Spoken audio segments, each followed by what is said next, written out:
الحمد لله نحمده ونستعينه ونستغفره ونعوذ بالله من شرور أنفسنا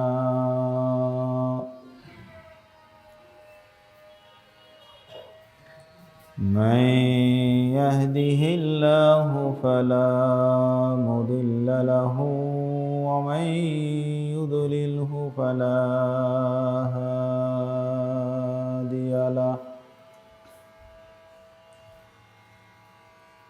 ونشهد أن لا إله إلا الله وحده لا شريك له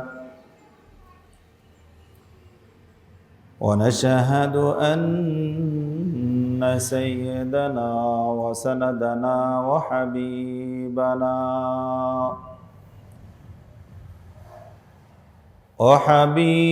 طبيبنا وطبيب محمد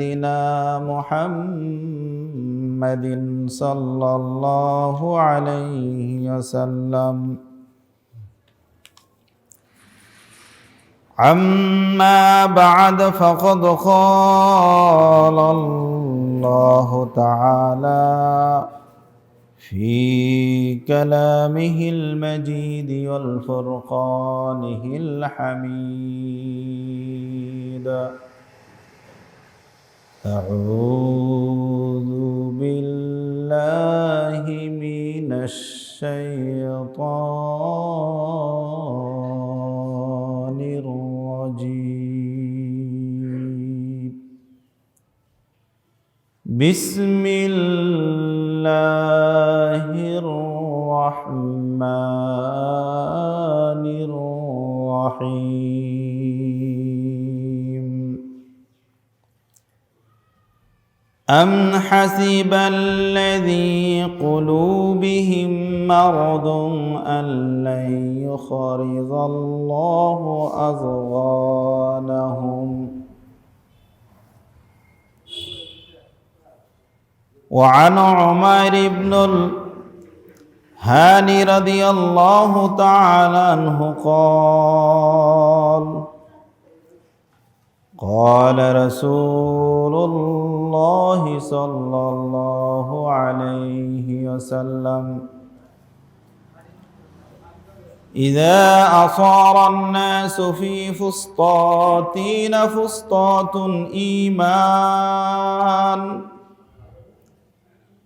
لا نفاق فيه فسطاط النفاق لا إيمان فيه فإذا كان ذاكم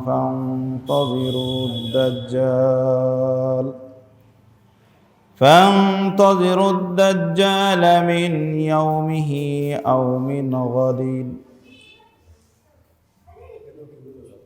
وعن أبي درداء رضي الله تعالى عنه قال أحد إلينا رسول الله صلى الله عليه وسلم أن أخوف ما أخاف عليكم أئمة المضلون.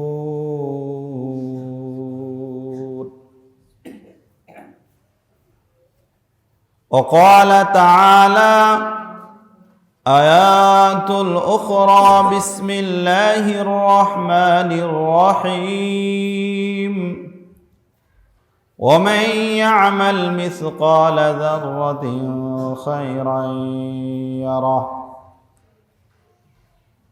ما كان محمد عبا أحد من رجالكم ولكن رسول الله وخاتم النبي وكان الله بكل شيء عليما بلغ العلا بكماله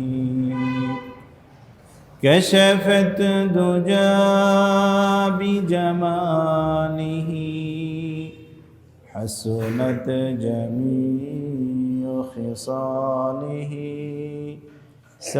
صلوا عليه وآله بلغ العلا بكماله كشفت دجى بجماله حسنت جميع خصاله صلوا عليه وآله صلوا على قوم بل صلوا على صدر الأمين مصطفى ما إلا رحمة للعالمين أري عقلنه غافل أري عقلنه غافل तुझे दुनिया से जाना कि एक दिन अपना मुँह खुद को भी दिखाना क्या समझ लिया या मुसाफिर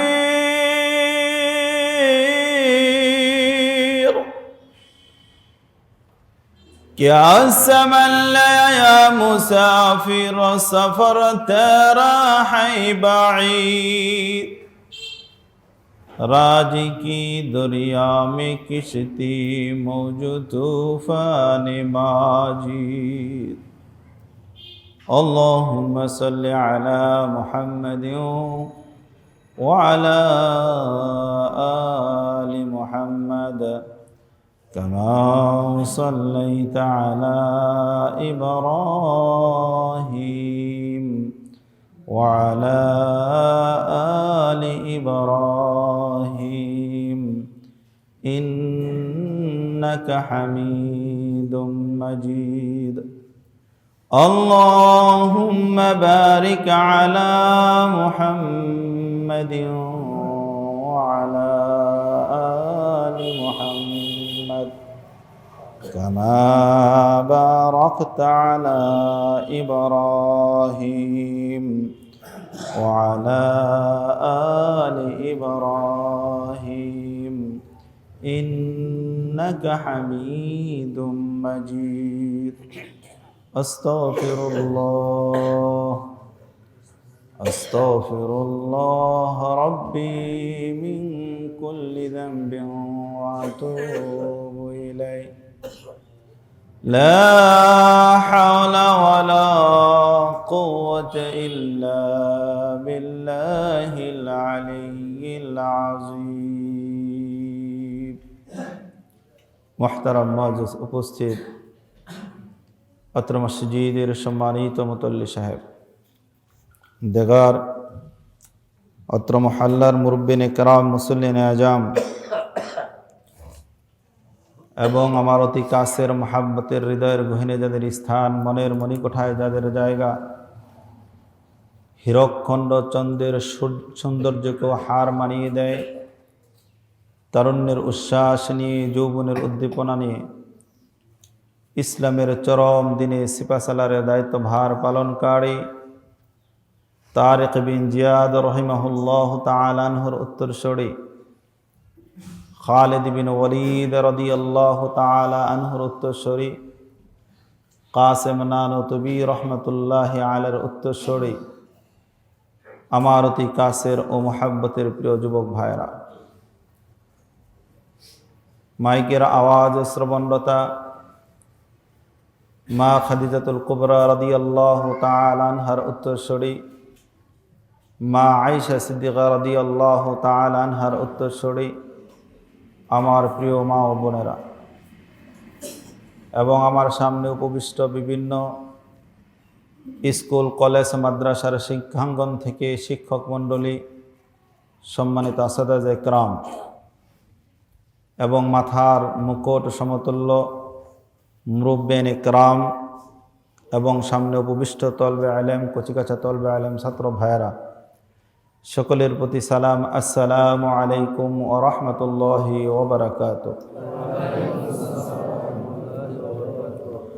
কথার প্রারম্ভে কালিমাতুশ শুকুর আদায় করছি, নত শিরে সুজুদ পেশ করছি যে মহান আল্লাহ তাবারক তাআলা এই অশান্ত পৃথিবীর অশান্ত পরিবেশ থেকে, পাপ পঙ্কিলতায় পরিপূর্ণ অন্ধকারাচ্ছন্ন গৌর আধার থেকে আমাদের মতো কিছু সংখ্যক গুনাহগারদেরকে নির্বাচন করে আল্লাহ তাআলার ঘর মসজিদে আসিয়া বসার তৌফিক যে প্রভু এনায়েত করলেন, ওই স্রষ্টার দরবারে দিল থেকে উচ্চ আওয়াজে কালিমাতুশ শুকুর আদায় করছি। সকলে বলছি আলহামদুলিল্লাহ। রব্বানা লাকাল হামদ হামদান কাসীরা মুবারাকা। সম্মানিত হাজিরিন, এই যে আজকের জুমআয় খুতবা পড়ার সাথে সাথে আপনারা সকলে চলে আসছেন, যারা মসজিদে এই মুহূর্তে সকলে চলে আসছে, তাদের অন্তরে একটু ফিকির করে দেখেন, অন্য দিনের তুলনায় আজকের জুমআর নামাজ অনেক ভালো হবে এটা মনে হয়। মনের মধ্যে একটি তৃপ্তি চলে আসছে। যারা এখন পর্যন্ত আসে নাই, আসার ফিকির করে নাই, তারা সারা সপ্তাহ শুধু পেরেশানির মধ্যে থাকবে। এটা আমার কথা নয়, এটা আপনাদের অন্তরের কথাটা বললাম। এখন প্রশ্ন করতে পারেন যে হুজুর, অন্তরের কথা আপনি কিভাবে জানেন? অন্তরের কথা তো আল্লাহ তাআলা জানে। আমি কিভাবে জানলাম? আমি জেনে জানলাম। আমি এইভাবে একাধিক মুসল্লি সাহাবানদের উপরে আমি রিসার্চ করেছি। আপনারা বলেছেন হুজুর জুমার নামাজ না পড়লে ভালো লাগে না, এটা আপনারা বলেছেন। ওই কথার উপরে আমি বললাম যে স্থির থাকতে পারে না। আবার এই কথা মনে করেন না যে হুজুর মনে হয় আলিমুল গায়েব, অদৃশ্যের কথাও জানে। এই সিফতটা একমাত্র আল্লাহ তাআলার। কত নবী আলাইহিস সালাতু ওয়াস সালাম থেকে নিয়ে এই পর্যন্ত কোনো ওলি আল্লাহ, গাউস, কুতুব, পৃথিবীর জগতে যারা এসেছে, কেউ অদৃশ্যের খবর কেউ জানেন নাই, জানবেনও না। এটা আল্লাহর সিফত। অতএব কেউ এই ধারণা কখনোই না করি যে হুজুর মনে হয় আমাদের অন্তরের খবর জানে। না, অন্তরের খবর জানি না। কোরআন হাদিস থেকে যতটুকু পাওয়া যায় অতটুকু বলার চেষ্টা করি যে অন্তরে কি আছে। আল্লাহ পাক আমাদের সকলকে ওই সমস্ত কথাগুলো মেনে চলার জন্য তৌফিক এনায়েত করুক। ওমা তৌফিক ইল্লা। সম্মানিত হাজিরিন, আপনাদের কি মনে আছে গত জুমআয় কি আলোচনা করেছিলাম? আমি কিন্তু বলেছিলাম যে আমি জিজ্ঞাসা করব। আপনি ছিলেন না, এই জন্য আপনার 10 টাকা জরিমানা। ছিলেন না কেন? আল্লাহ তাআলা সকলকে তৌফিক দান করুক। গত জুমআয় দাজ্জাল আগমনের দ্বিতীয় হাদিসটি আমি আপনাদের সম্মুখে পড়েছিলাম। আমার যে ধারাবাহিকতায় যে আলোচনা চলছিল দাজ্জাল আগমনের, তার দ্বিতীয় নাম্বার একটি হাদিস আপনাদেরকে সামনে পড়েছিলাম মুসনাদে আহমদ থেকে, 94 নাম্বার হাদিস। মুসনাদে আহমদের 4th খণ্ডের 94 হাদিসটি আমি আপনাদের সম্মুখে পড়েছিলাম। সেটার আলোচনা মোটামুটি শেষ প্রান্তে নিয়ে এসেছিলাম। পরে আরেকটি হাদিস বলবো, সেই কথা আপনাদের সামনে আমি প্রতিশ্রুতি করেছিলাম। আল্লাহ তাআলা বলার তৌফিক এনায়েত করুক। আমি আপনাদের কাছে দোয়া চাই, বাকি কথাগুলো যাতে আল্লাহ তাআলা সহিহ কথাগুলো মুখ দিয়ে বের করে দেয়। ওমা তৌফিক ইল্লা বিল্লাহ। সম্মানিত হাজিরিন, গত সপ্তাহে যে হাদিসটি আমি শেষ পর্যন্ত পড়েছিলাম, আল্লাহ রাসূল বলেন এখানে, عن ابن عمر عن ابن الهاني قال قال رسول الله صلى الله عليه وسلم إذا صار الناس في فسطاطين فسطاط إيمان لا نفاق فيه فسطاط نفاق لا إيمان فيه فإذا كان ذاكم فانتظروا الدجال من يومه أو من غاد এখানে হযরত ওমর ইবনে হানি রাদিয়াল্লাহু তাআলা আনহু থেকে বর্ণিত, তিনি বর্ণনা করেন যে পৃথিবীর শেষ প্রান্তের দিকে একটি সময় এমন আসবে, ঈমানদার এবং বেঈমান, ঈমানদার এবং মুনাফিক, মুসলমান এবং কাফের, হিন্দু এবং নাসারা যারা আছে, এই সমস্ত মানুষের মধ্যে দুটি ভাগ হয়ে যাবে, দুটি দল হয়ে যাবে। এটা শুরু করেছিলাম, বলেছিলাম, তার আংশিক আলোচনা করেছিলাম। তো আজকে বিস্তারিত বলার সুযোগ নাই, সময় অল্প। তো এখান থেকে হয়তো কিছু আলোচনা করব, আপনারা বুঝবেন। একটু বুঝার ফিকির করি। মায়েরা যারা আমার আলোচনা শুনতেছেন ঘরের মধ্যে, আমি মেহেরবানি করে আমি আপনাদের উদারত আহ্বান জানাচ্ছি, জুমার দিনে, আজকের এই দিনে যারা মাইকের আওয়াজ শোনেন তারা কিছুক্ষণ সময়ের জন্য ঘরের এক কোণে বসে যান, অথবা বাহিরে মাইকের আওয়াজ স্পষ্ট শোনা যায় এমন ভাবে বসে যান যাতে করে কি আলোচনাগুলো হয় এগুলো আমাদের সকলের জন্য আমল করা যাতে সহজ হয়ে যায়। তো আমরা কোন জামানায় আছি, আমরা কিভাবে আছি, আমরা কোন দলের অন্তর্ভুক্ত আছি, রাসূলের হাদিস অনুপাতে আমি কি ঈমানদারের দলে আছি নাকি আমি বেঈমানের দলে আছি, এটা আমাদের খুঁজে বের করতে হবে। এটা আমাদের ঈমানদারদের জন্য হলো দায়িত্ব। কিন্তু আমি যদি সেটা বের না করি তাহলে নিঃসন্দেহে নির্বিঘ্নে আমি বলতে পারি আমি ক্ষতিগ্রস্ত। প্রিয় হাজিরিন, এখানে সমস্ত মানুষদেরকে আল্লাহ তাআলা দুইটি দলে বিভক্ত করেছেন। বিভক্ত হবেন এটা আমরা হাদিসের মাধ্যমে আমরা জানতে পারিছি।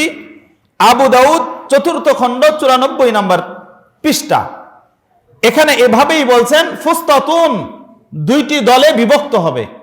আমরাও অটোমেটিক বর্তমান জামানায় দুইটি দলে বিভক্ত হয়ে গেছি। হুজুর কিভাবে বিভক্ত হয়েছি? বিভক্ত হয়ে গেছি এভাবে, আমরা একদল বলি আমি সত্য, আরেক দল বলি আমি সত্য। এখন সত্য কোনটা এটা হাদিসের দিকে লক্ষ্য করলে, কোরআনের দিকে লক্ষ্য করলে আমি স্পষ্ট আমি বুঝতে পারি দেওয়ানবাগী সত্যবাদী না আট্রসি সত্যবাদী, নাকি আহলে হক সত্যবাদী, নাকি কওমি উলামায়ে কেরাম সত্যবাদী, কারা সত্যবাদী এটা বোঝা যায়। তাহলে দুইটি দলে যে বিভক্ত এটা স্পষ্ট, এটা আমরা সকলেই জানি কম বেশি। কিন্তু বাকি রইল কোথায়?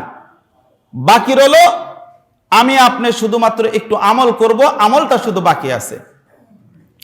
এর পরবর্তীতে আল্লাহ তাআলা সূরা মুহাম্মদের মধ্যে, সূরা মুহাম্মদের 29 নম্বর আয়াতের মধ্যে এই যে দল বিভক্ত আমরা হয়েছি, জাতীয় দল, রাজনৈতিক দল, পিসাবি দল, কওমি দল, যত দল আছে, এই সমস্ত দল, আমরা যে দলগুলোর মধ্যে আছি, এই সমস্ত দলের ব্যাপারে আল্লাহ তাআলা ইতমিনানের জন্য কারা হকপন্থী এটা আল্লাহ তাআলা স্পষ্ট করে দিয়েছেন। কারা হকপন্থী এটা খুল্লম খোলা বলে দিয়েছেন। দুঃখ পরিতাপের বিষয়, আমরা কোরআন হাদিস ছেড়ে দেওয়ার কারণে আমরা কোনো কিছুই ধরে রাখতে পারি না। হায় আফসোস, আমি মুসলমান। আমার লজ্জা হয়, আমার ধিক্কার হয় যখন আমি কোরআনের বিরুদ্ধে যখন কোনো একটি স্লোগান শুনি। আমার শরীর ঠিক থাকে না যদি আমি ঈমানদার হই। ও মুসলমান, কোন দেশে আছি, কোন দেশে বসবাস করি এখনই বোঝা যাবে।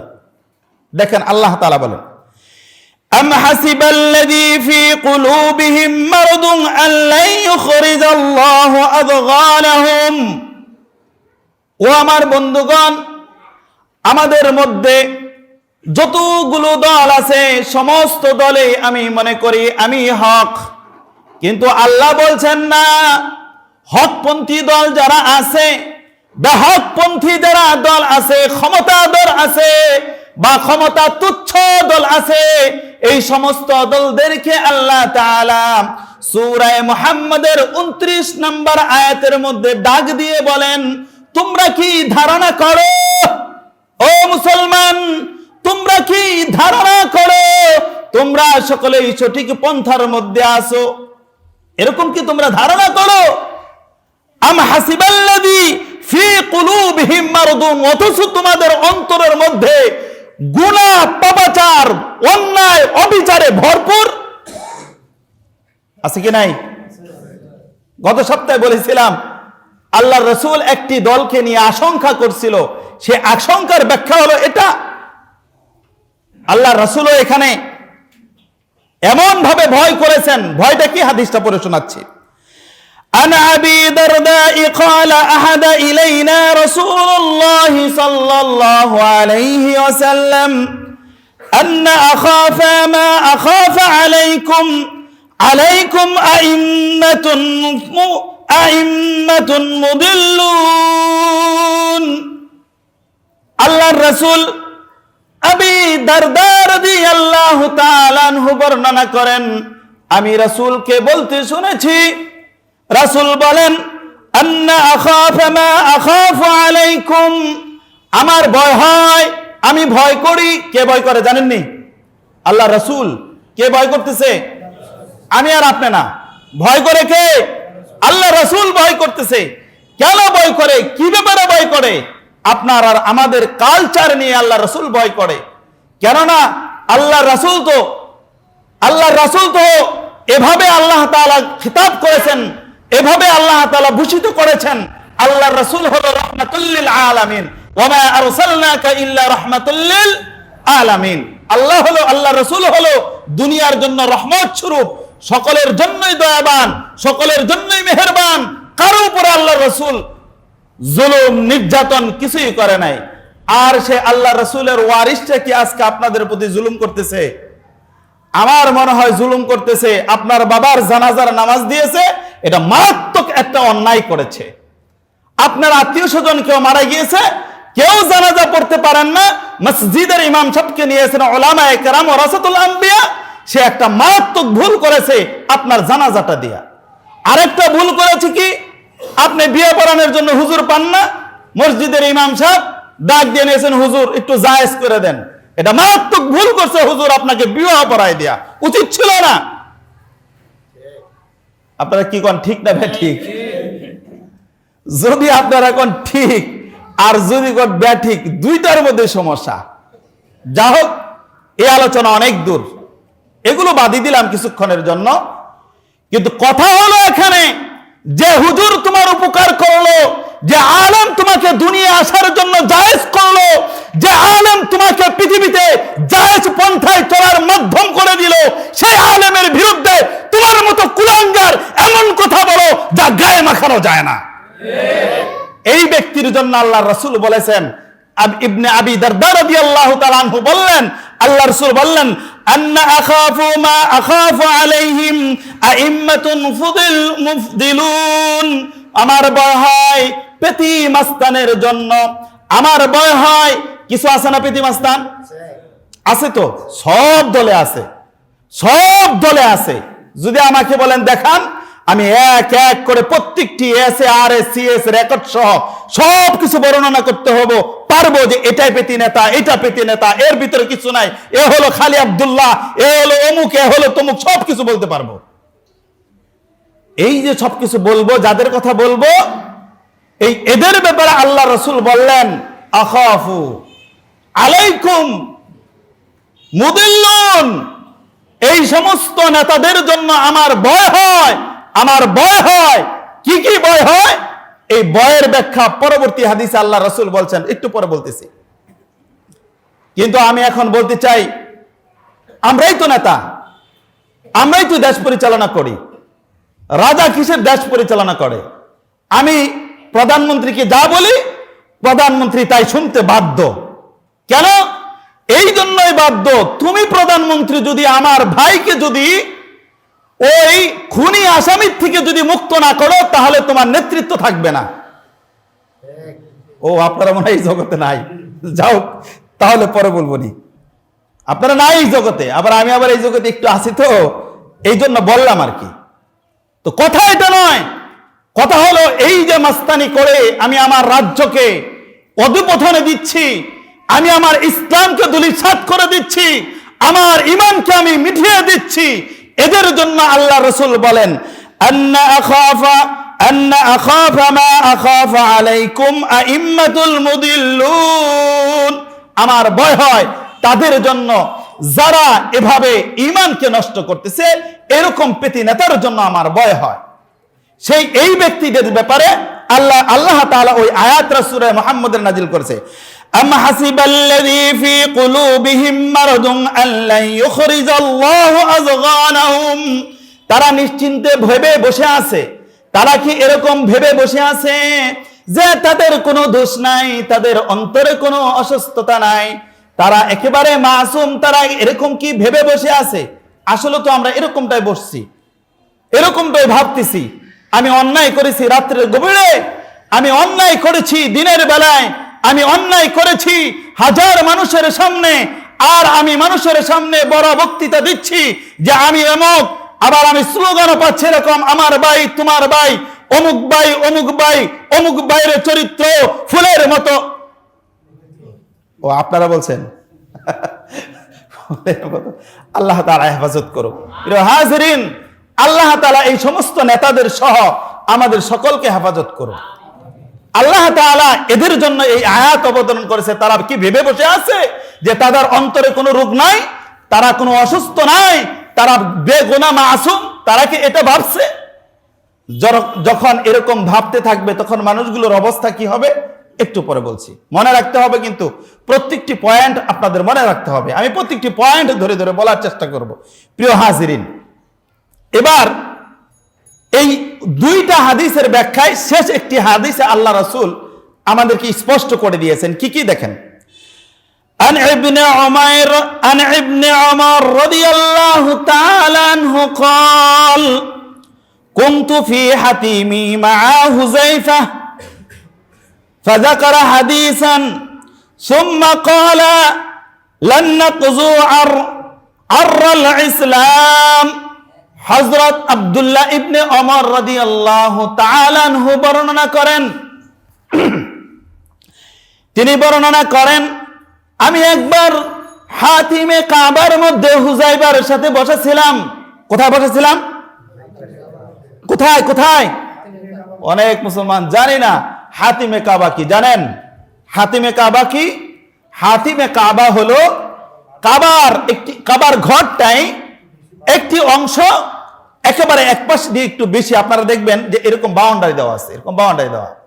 এটার নাম হলো হাতিমে কাবা।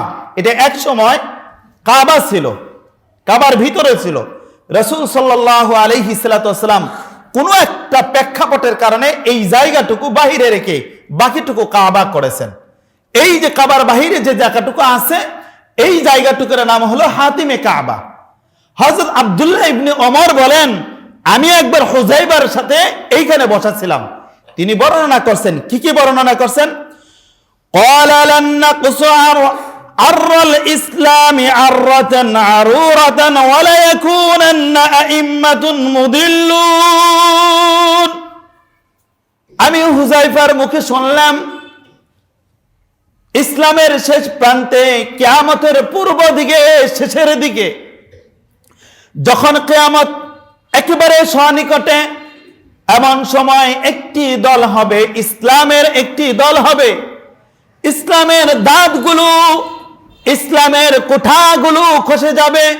ইসলামের দাঁত, ইসলামের কোঠা, ইসলামের হাতিয়ার, ইসলামের মূল নির্যাস যেটাই বলেন, এগুলো খুলে যাবে। আবার ব্যাখ্যা করেছেন, উরওয়াতান উরওয়াতান ওয়া ইয়াকুনান্না আইম্মাতুন মুদিল্লুন। আর এটা এক এক করে সবগুলো খুলে যাবে। এটা বুঝতে হবে, কিন্তু একটু খেয়াল করেন, মনটা কেন উপস্থিত করেন, নসাবার এটা হারায় গেলে পরবর্তী আবার বোঝা যাবে না। এখানে বলো উরওয়াতান উরওয়াতান ওয়া লা ইয়াকুনান্না আইম্মাতুন মুদিল্লুনা ويخرون جنة على آثار ذلك دجال الثلاثة। বলা হয়েছে এক এক করে ইসলামের কড়াগুলো খুলে যাবে। আর যখন ইসলামের কড়াগুলো খুলে যাবে, ذلك دجال الثلاثة, এরপরে হলো কিয়ামতের পূর্বাভাস, দাজ্জাল আসার আগমন ঘটবে। আর দাজ্জাল আসার আগমন যেটা ঘটবে, এখানে তিনি বর্ণনা করেন দাজ্জালুস সালাসা, তিনটা দাজ্জাল আসবে। কয়টা দাজ্জাল? হুজুর সারা জীবন পড়ে আসলাম, শুনে আসলাম, দাজ্জাল হলো একটা, আজকে আবার বলতেছেন তিনটি দাজ্জাল, এর মানে কি? প্রশ্ন আসে কিনা? হ্যাঁ, একটু পরে এটার উত্তর দিচ্ছি। হ্যাঁ,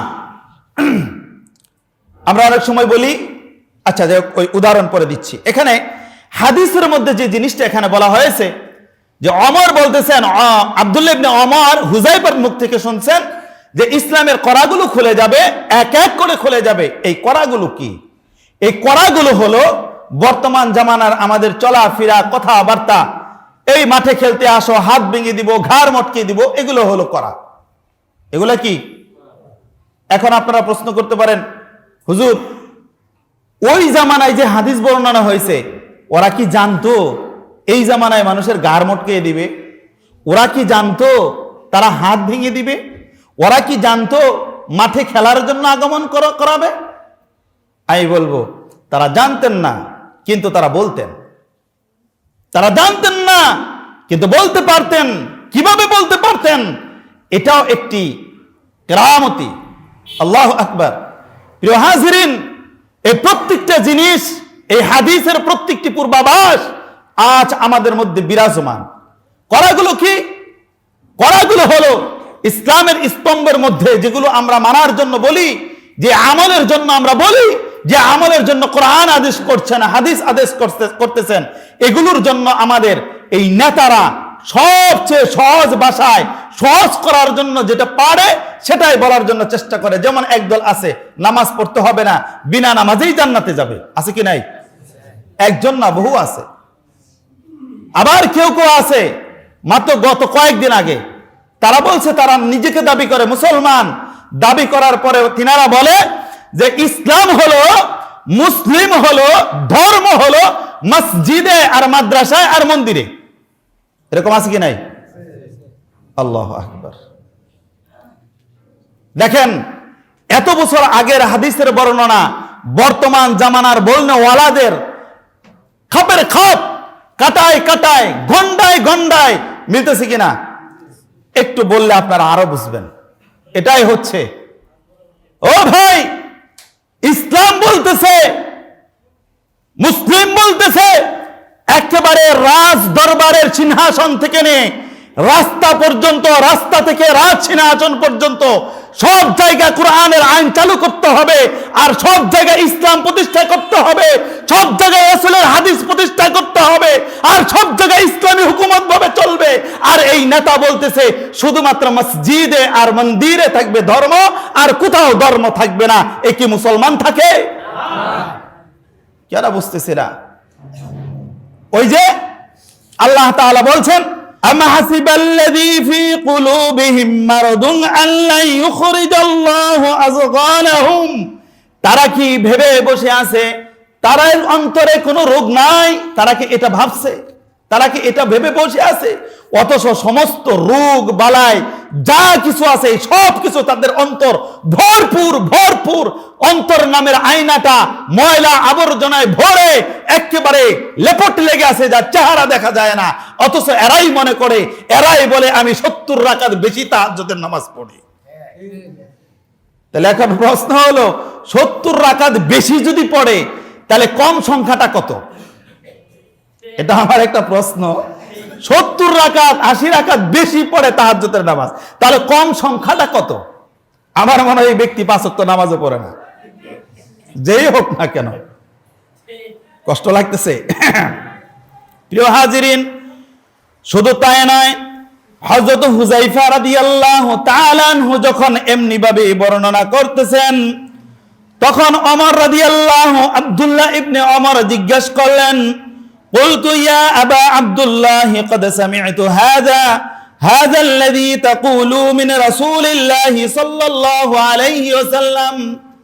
হে আব্দুল্লাহ ইবনে ওমর, হুযায়ফা জিজ্ঞাসা করতেছেন, আব্দুল্লাহ ইবনে ওমর, আপনি কি এই হাদিসটা রাসূলের মুখে শুনেছেন? আপনি নাকি নিজের থেকে বলতেছেন? কিভাবে আপনি বলতেছেন? জায়গা প্রেক্ষাপট হলো হাতিমে কাবা।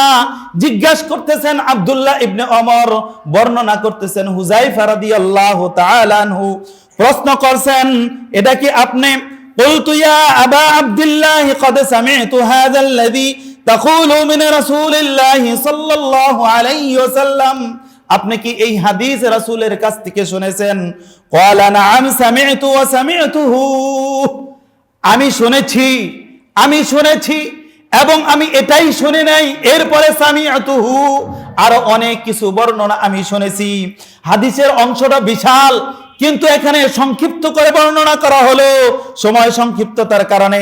এরপরে বর্ণনা করতেছেন, ইয়াকুলু ইখরাজনা আদ-দাজ্জাল মিন ইয়াহুদিয়ান আসফান। এরপরে হলো মূল হাদিসের কথাগুলো বর্ণনা করেছেন। আল্লাহ রাসূল বলেন, এখানে বর্ণনাকারী বর্ণনা করতেছেন, আমি রাসূলের মুখ থেকে শুনেছি যে ওই সময় ইয়াকুলু ইখরাজনা আদ-দাজ্জাল, ঠিক ওই সময় যেই সময় তিনজন দাজ্জাল আবির্ভূত হবে, তিনজন দাজ্জাল যখন পৃথিবীর মধ্যে যখন আত্মপ্রকাশ করবে, এরপরেই হলো প্রকৃত দাজ্জাল আগমন করবে। ইয়াখরুজুদ দাজ্জালু মিন ইয়াহুদিয়ান আসফাহান, আর আসল দাজ্জালটা যেখান থেকে বের হবে ওই জায়গার নামটা হলো ইসফাহান। জায়গাটার নাম কি? এটা মনে রাখতে হবে। এই ব্যাপারে আলোচনা আগামী জুমায় করা হবে। ইসফাহান কি, সেখান থেকে কেন বের হবে, এই ব্যাপারে পড়া হবে। পূর্বে হাদিসের মাঝখানে রেখে গেলাম, তিনটি দাজ্জাল বের হবে। কয়টি দাজ্জাল? তিনটি দাজ্জাল বের হবে। এই তিনটি দাজ্জাল বের হওয়ার পূর্বে আবার আরেকটি হাদিস আছে, সেটাও বর্ণনা করলে আরেকটু ক্লিয়ার হবে, যার সময় কম, সার সংক্ষেপ বলছি। তিনটি দাজ্জালের একটি ব্যাখ্যা এখানে দেওয়া হয়েছে। আল্লাহ রাসূল বর্ণনা করেন, দাজ্জাল আবির্ভূত হওয়ার পূর্বে আল্লাহ রাসূল বর্ণনা করেন আকাশের 1/3 মেঘাচ্ছন্ন থাকবে, আরেক অংশটা মেঘাচ্ছন্ন থাকবে না। মানুষ মনে করবে আকাশ থেকে অনেক বৃষ্টি হবে, কিন্তু বৃষ্টি হবে না। মানুষ মনে করবে বৃষ্টির কারণে জমিন ফসল উৎপন্ন করবে, কিন্তু জমিন কোনো ফসল দিবে না। ধোঁকা, এটা হলো একটি ধোঁকা। আবার এই হাদিসের আরেকটি অংশ এমন বর্ণনা করা হয়েছে, আকাশের 3/2 ভাগ মানুষ এরকম মনে করবে বৃষ্টি হয়তো কিছুক্ষণের মধ্যে নামবে, আর মানুষ মনে করবে জমিন 1/3 3/2 ভাগ জমিন মানুষের মধ্যে ফসল দিবে, কিন্তু প্রকৃত পক্ষে কোনো ফসল দিবে না। আবার বর্ণনা করা হয়েছে হাদিসের শেষ অংশে যে মানুষ মনে করবে অনেক বৃষ্টি হয়েছে, বৃষ্টিও হবে, জমিনে ফসলও দিবে, কিন্তু মানুষের কোনো উপকারে আসবে না। সমস্ত ফসল মানুষের কোনো উপকারে আসবে না। এর ব্যাখ্যা কি? এর ব্যাখ্যা এখানে বললে আপনারা স্পষ্ট বুঝবেন, একেবারে সংক্ষিপ্তভাবে বলছি। এটা মুফাসসিরিনগণ তৎকালীন জামানায়, বর্তমান ডিজিটাল জামানা না, বর্তমান তো আমাদের ডিজিটাল জামানা, এই জামানা নয়, এই জামানার পূর্বের মুহাদ্দিসগণ, মুফাসসিরগণ এখানে ব্যাখ্যা করেছেন, তৎকালীন জামানায় ফসলের চাবিকাঠি থাকবে ইহুদিদের হাতে, ফসলের চাবিকাঠি থাকবে নাসারাদের হাতে। তারা যখন যেভাবে বলবে জমিনে ফসল ওভাবেই উৎপন্ন হবে। এবার আমি আপনাদের কাছে আরেকটু ক্লিয়ার দেখাতে চাই। আগের জামানায় 1 বিঘা জমিনের মধ্যে দান হতো কতটি? কৃষক থাকলে উত্তর দেন। 2 থেকে 3 মণ। ক্লিয়ার থাকলে, জানা থাকলে বলেন। মনে করেন 33% জমি, 33%-এর মধ্যে আমি শুনেছি 15 বা 16 মণ হতো আমার জামানায়, মানে আমার শুরু জামানায়। এর আগে কত হতো আমার জানা নাই, হাদিস সাহেব হয়তো বলতে পারবে। আমার ধারণাটা কি বোধ ঠিক না আর ভুল না, আর একটু সামনে যাবে। 20 মণ হয়েছে, আচ্ছা ধরেন 20 মণ। প্রিয় হাজিরিন, বর্তমান জামানায় প্রায় 26, 27, 28 মণ পর্যন্ত দান হয়। একটু খুলে দেখুন, হয়। আর এটা হয় কিভাবে? মানুষের হাতের চাবিকাঠি। হাইব্রিড, হাই ফসল, লাউ এতটুকু, এখন লাউ আসে এতটুকু, এত বড়। আনার ছিল ছোট, আনার হলো এখন বড়। পেঁয়াজ হলো ছোট ছোট ছিল, আর এখন পেঁয়াজের অঙ্ক হলো একটা পেঁয়াজ 1 কেজি 1.5 কেজি কিনতে পাওয়া যায়। আর এটা আমি পেয়েছি, আমি কিনেছি, আমি কিনে এনে খেয়েছি। প্রিয় হাজিরিন, আর এটা কোথা থেকে আসলো? এটা হাইব্রিডের ফসল। আর এই হাইব্রিড ফসল কোথা থেকে আসলো? কে উৎপন্ন করলো? কারা রিসার্চ করলো? খুঁজে দেখেন দাজ্জাল আগমনের সময় হয়েছে। এই ফসল খুঁজতে গেলে আসলে ঈমান পাক্কা হয়ে যাবে, এই ফসল খুঁজতে গেলে ঈমান মজবুত হয়ে যাবে, আর ফসল খুঁজতে গেলে মুসলমান হয়ে যাবে। এই ফসল খুঁজতে গেলে বেঈমান থাকবে না, বেঈমান মুসলমান হয়ে যাবে। কিন্তু আমি কি খুঁজি? আমি খুঁজি হলো কোন হুজুরে হাত ভাঙা যায়, আমি খুঁজি কোন হুজুরের ঘাট মহকানো যায়, আমি খুঁজি হলো কোন হুজুর রাজনীতি করে, আমি খুঁজি হলো কোন হুজুর আমাকে জাহান্নামে পাঠায়, এটা খুঁজি। আরে মিয়া, এটা খোঁজার আগে এটা খুঁজেন আপনার সময় আর কতটুকু আছে। কেউ হাজিরিন, বুঝার বিষয়, সবকিছু বুঝার বিষয়। তাহলে দাজ্জাল আসার পূর্বাভাস হলো তিনটি দাজ্জাল আবির্ভূত হবে, তার একটার কারো কাজ বর্তমান জামানায় চলছে, তা হলো ফসলের দিকে লক্ষ্য করলেই পাওয়া যায়। তো আল্লাহ তাআলা আমাদের সকলকে এই ফিতনা থেকে হেফাজত করুক। এখন আপনারা বলতে চান যে হুজুর তাহলে কি আমরা ফসল উৎপাদন করা বন্ধ করে দিব? না, বন্ধ করার কথা বলে নেই, আমি বলছি আমাদের ঈমান, আমাদের আকীদা, এই যা কিছু করছে সব কিছুর ক্ষমতাবান কে? সবকিছু ক্ষমতাবান কে? দাজ্জাল আসার পরে মানুষের এমন কিছু জিনিস তাদের সামনে দিবে, মনে হবে এটাই খোদা, অতঃপর এই যে খোদা মনে করবে, এখান থেকে বাঁচার জন্য এই আলোচনাগুলো নিয়ে এসেছি। প্রিয় হাজিরিন, আমাদের বুঝার বিষয়, আমাদের বুঝা দরকার দাজ্জাল একেবারে সনিকটে, দাজ্জালের আবির্ভাবের আলামতগুলো আমাদের সামনে বিরাজমান। আমাদের নেতারা আজকে ফুসকে উঠেছে, আমাদের ভাইয়েরা আজকে ফুসকে উঠেছে, আমাদের বেঈমান লোকেরা আজ আমাদের উপর আঘাত করতেছে। আজ মুনাফিকে ভাইয়েরা চায়ের দোকানে আলোচনা করতেছে হুজুরদের ব্যাপারে, আজ মুনাফিকে ভাইয়েরা কোরআনের বিরুদ্ধে কথা বলে, আজ বেঈমান ভাইয়েরা রাষ্ট্রের বিরুদ্ধে কথা বলে। হুঁশিয়ার করে দিতে চাই, আপনার দাজ্জালের আবির্ভাব হওয়ার কোন রাস্তা, কোন দৃঢ়তা দেখাবেন না। আল্লাহ পাক তৌফিক এনায়েত করুক। মা তৌফিক ইল্লা বিল্লাহ। আসসালামু আলাইকুম ওয়া রাহমাতুল্লাহি ওয়া বারাকাতুহু।